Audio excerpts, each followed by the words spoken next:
Vale, si quieres, vamos a hablar de minimalismo sacro. Nunca lo consigo decir a la primera, se nos hace nada.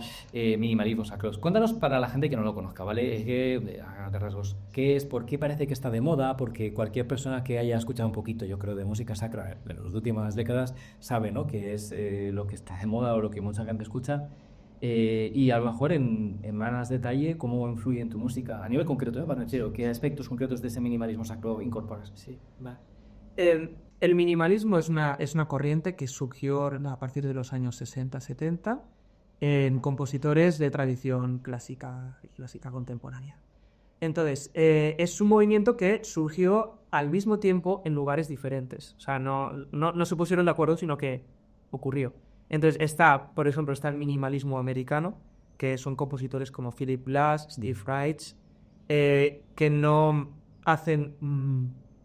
es música muy repetitiva, muy repetitiva, pero en plan que cogen una melodía de tres notas y hacen patatán, patatán, patatán, patatán, patatán, patatán. Puede estar así como 15 minutos con patatán, patatán, patatán, quizá cambiado de acorde y tal. Hay un libro muy interesante que se llama Repeating Ourselves, de Robert Fink, que sugiere que hay una conexión entre eso y el desarrollo de la cultura de masas, en que vas a un supermercado, te encuentras un montón de Coca-Colas repetidas y pones la tele, escuchas los mismos anuncios repetidos, ¿no? Entonces, que estaba un poco replicando ese modo. Eso es el minimalismo americano. Vale, yo recuerdo haber cantado, para que te interrumpa, sí, pero un poco para poner ejemplos, me acuerdo haber cantado una obra, no sé si era de Philip Glass, no me acuerdo, pero en el coro teníamos una partitura con 20 fragmentos de 3 4 notas. Y entonces aquello consistía en, de manera ordenada, cada uno de los miembros del coro tenía que empezar a cantar una de esas líneas melódicas hasta que todo el mundo en el coro estuviera cantando y a cierta indicación del director cambiábamos de melodía a otra, ¿no? Pero era al gusto del consumidor, nunca mejor dicho. Es decir, cada miembro del coro podía elegir qué línea iba a cantar. Entonces se supone que de ahí brotaba una cierta armonía improvisada en cada momento, ¿no? Puesto que no está preparada de antemano. Pero me recuerda mucho lo que estás diciendo de esa cultura de consumo de masas, ¿no? El hecho de devolverle la música a la gente a la idea de tú canta lo que te dé la gana como miembro de este coro en esta obra y que surja lo que tenga que surgir, ¿no? Sí, eso, a verdad, me parece muy divertido hacerlo, porque pone el foco en la interpretación de la obra, ¿no? O sea, el compositor ya no es tan importante, sino que pone un poco las normas al servicio del- de la interpretación, y cada interpretación puede ser muy diferente. Pero bueno, ese es un tema. Ese es un poco el minimalismo americano. Luego está el europeo, que está a compositores como Agobert, John Tavener, Henry Koreski, que son los tres que se llaman los minimalistas sacros, que también son bueno, un poco posterior, a partir de los 70 y creo que fue en los 80 ya cuando ya fueron muy más reconocidos, ¿no? Y comercialmente fue un éxito, o sea, se han vendido muchos CDs, etcétera. Entonces, lo que hacían ellos era buscar más en la música medieval, en la música folclórica, en la música europea, en música de la Europa oriental también. En el caso de John Tavener, el canto bizantino.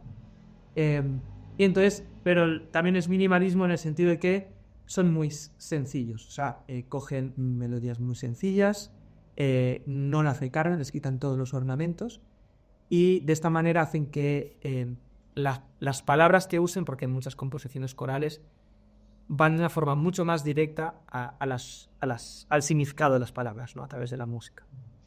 Yo identifico cuando he hecho mis deberes y he escuchado tus composiciones y se identifica esta influencia oriental, ortodoxa, no sé si la podemos llamar así, ¿no? En Fosilarum, por ejemplo. El fósil sí. Muy obviamente, ¿no? Está directamente entroncado con la tradición de himnos de carácter bizantino. Sí. Pero bueno, en otras obras se nota, o sea, está presente esta tradición cristiana ortodoxa.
Esto me interesaba por varias razones. Pensando en lo que acabamos de hablar, ¿no? Sobre las líneas que nos indican cómo componer, cómo no componer, ¿no? La Iglesia Católica ha hablado mucho de canto gregoriano como ese modelo de referencia. Podríamos, y esto es ignorancia mía, podríamos considerar la tradición ortodoxa musical como lo mismo o algo parecido, pero que no es lo mismo que canto gregoriano. ¿Y cómo funcionaría eso? No sé si me explico, ¿no? Sí, o sea, el canto bizantino, creo que te refieres a eso. Bizantino, Sí. Vale, que es concretamente, o sea, no es, no hablamos de tradición ortodoxa, musical ortodoxa, sino que es concretamente una tradición que brota de Bizancio. Claro, de la Europa Oriental. Vale. Hay muchos estilos de canto. El canto copto, por ejemplo, el siríaco, el malabar, que todos responden a la cultura de cada lugar. Pero que tienen características muy comunes, ¿no? ¿Por qué? Porque son muy antiguos. Y el estilo de música que se cantaba no era tan diferente en esa, o sea, no habían todas las técnicas compositivas avanzadas que se han ido añadiendo durante la época moderna, digamos. Entonces, ¿cuál era tu pregunta? Se me olvidó. No, mi pregunta era, pues eso, si podíamos considerarlo canto gregoriano o cómo se relaciona la tradición gregoriana con... Se le llama canto llano, es decir, canto gregoriano es canto llano, canto bizantino es canto llano, y también hay canto llano de los budistas del Tíbet, ¿sabes? Es música pues más meditativa, más repetitiva, más monódica, es decir, que no depende de armonías, que el ritmo depende de la palabra, o sea, comparte estas características, pero quizá las escalas que usan son diferentes, ¿no? En el canto bizantino tú escuchas las melodías de Suna oriental porque los intervalos que usan son más propios de ese área. Eso yo creo que sería... Y luego también el idioma afecta mucho. El hecho de que está cantado en griego antiguo, cuando la verdad es que no estoy seguro. Bizantino, sí, o sea, griego medieval. Sí.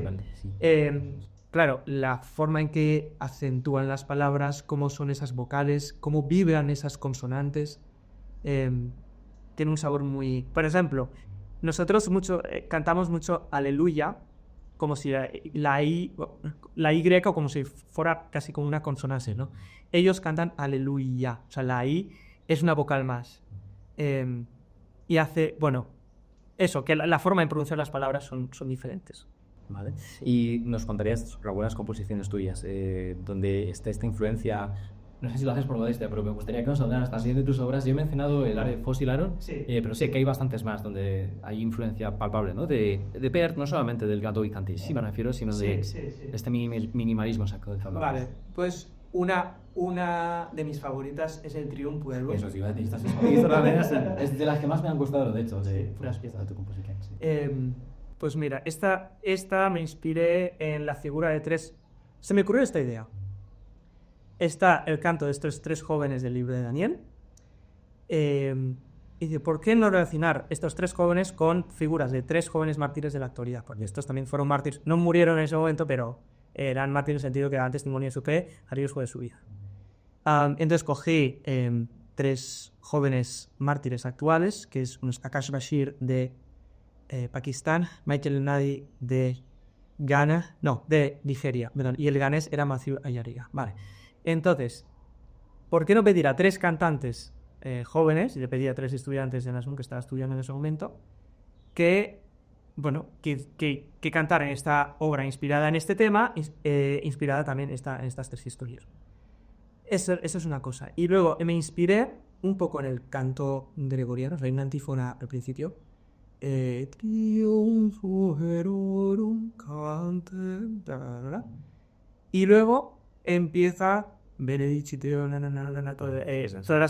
todas las elementos de la naturaleza que van alabando a Dios. Es una especie de oración donde se repite de manera, o sea, literalmente no es bendecir X elemento de la creación, bendecida al Señor, X elemento de la creación, bendecida al Señor, ríos y lluvias, bendecida al Señor, escantas y nieves, bendecida al Señor. Bendecida al Señor. Entonces, esa oración es minimalista de por sí porque usa pocos elementos repetidos. Y vale, pues voy a hacer una composición con elementos minimalistas también. Entonces por eso es tan repetitiva, o sea, las sílabas son... Pero poco a poco se va transformando un poco como un árbol que va abriendo sus ramas. Y me imaginaba la experiencia de estos mártires al principio, que quizá podrían sentir ese miedo antes de su ejecución, digamos, pero que se van llenando más de esperanza porque van a unirse con Dios. Es un poco la idea que quería transmitir en la música. O sea, no quería que el que lo oyera dijo, este es lo que el compositor no pensaba. No, cada uno tendrá su experiencia. No, pero bueno, siempre hay elementos reconocibles, ¿no? Yo creo que uno lo utiliza, obviamente, para trascendernos o al menos para crear algo nuevo, ¿no? Para esa originalidad.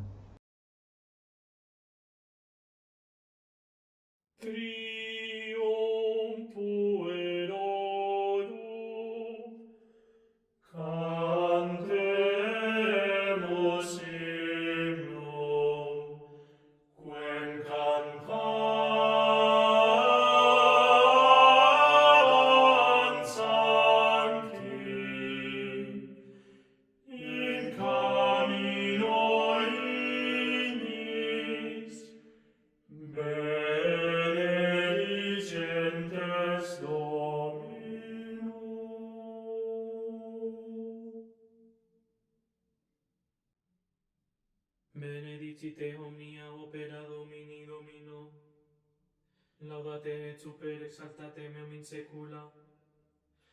Benedicite celi Domino, benedicite angeli Domini Domino, benedicite aquae omnesque super cielo sunt Domino, benedicite omnes virtus Domino, benedicite sole et luna Domino, benedicite stelle celi Domino, benedicite omnes imberetros Domino, benedicite omnes venti Domino, benedicite ignis et estus Domino, benedicite fribus et terrestus Domino, benedicite errores et ruina Domino, benedicite gelu et fribus Domino, benedicite gratias et nives Domino, benedicite noctes et dies Domino, benedicite lux et tenebrae Domino, benedicite fulgora et nubes Domino.